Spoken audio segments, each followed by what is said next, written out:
6వ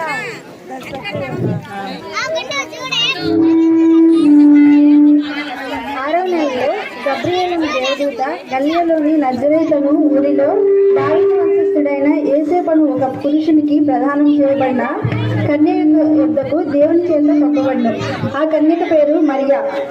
మరియా ప్రార్థిస్తూ ఉండగా ఆ దూత లోపలికి వచ్చి ఏమని మాట్లాడిందో ఇప్పుడు చూద్దాం.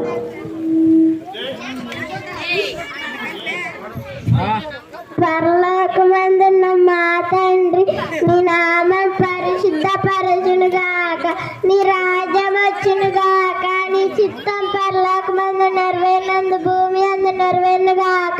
నీ నామం పరిశుద్ధపరచునుగాక, నీ రాజ్యం వచ్చునుగా, నీ చిత్తం పరలోకమందు నెరవేరినందు భూమి అందు నెరవేరునుగాక. మా ఆహారం మాకు దయచేయము, మా ఇల్లు అపరాధం చేసిన వారిని క్షమించుము, శోధన నుండి తప్పించుము, రాజ్యము శక్తి మహిమయు నిరంతరమున్న తండ్రి. ఆమేన్. దయాప్రాప్తురాలా, నీకు శుభము. ఏంటి వెలుగు? పరిశుద్ధాత్మ వలన నీవు గర్భము ధరించి కుమారుని కని ఆయనకు యేసు అని పేరు పెట్టెదవు. నేను పురుషుణ్ణి ఎరగందాను కదా, ఇది అలా సాధ్యం? దేవుని వలన నీవు కృప పొందితివి. ఏంటి? పరిశుద్ధాత్మ వలన గర్భము ధరించానా? ఏమో లేదు, దేవుని చిత్తం ఎలా ఉందో.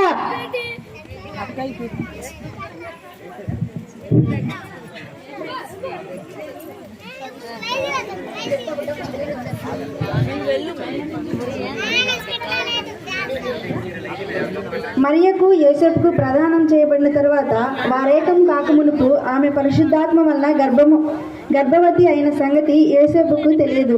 యోసేపు నీతిమంతుడైన వ్యక్తి కనుక ఆమెను అవమానపరచనొల్లక రహస్యంగా ఆమెను విడనాడ ఉద్దేశించను.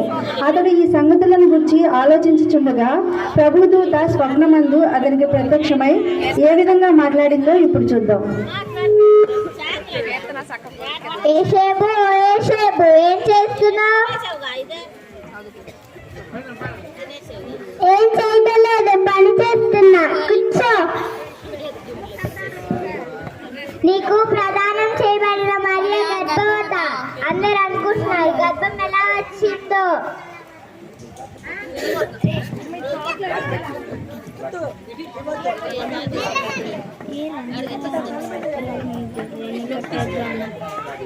ఏంటి? నాకు ప్రదానం చేయబడిన మరియ గర్భవత.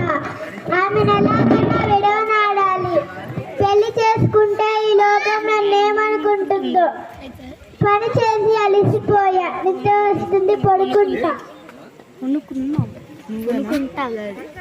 నేను కాదు, అలాంటి మంచి ముడక.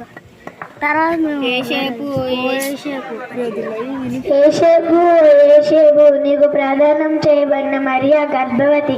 ఆమె పరిశుద్ధాత్మ వలన గర్భము ధరించింది. ఆమె విడనాటక నీ దగ్గరికి చేర్చుకో.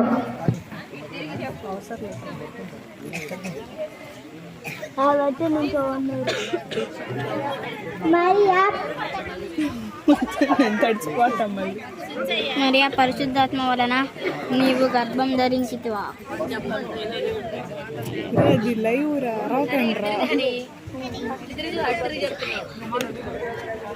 లేవా?